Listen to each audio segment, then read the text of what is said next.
Entre dessins, estampes, peintures et sculptures, l'exposition retrace les grandes étapes qui ont mené Picasso à l'abstraction.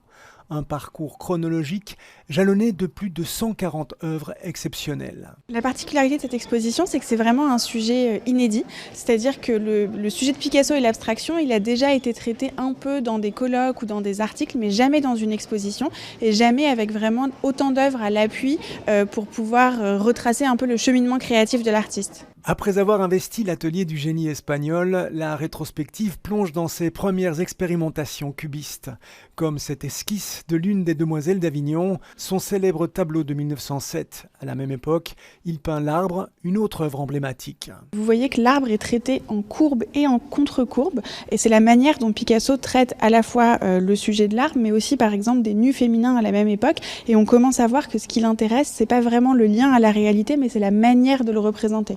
De salle en salle, les spectateurs sont plongés dans l'univers foisonnant du peintre. Ils peuvent apprécier son talent, sa créativité et sa capacité à se réinventer. Un travail qui envoûte cette illustratrice américaine. J'aime beaucoup celui-là, derrière, la tête de femme. J'aime la puissance du dessin. C'est magique. Quand je suis rentré dans l'exposition, mes yeux ont tout de suite été attirés par ses peintures, et ses dessins en particulier. Il a vraiment un trait unique. L'exposition Picasso et Abstraction est à voir au Musée des Beaux-Arts de Bruxelles jusqu'au 12 février prochain.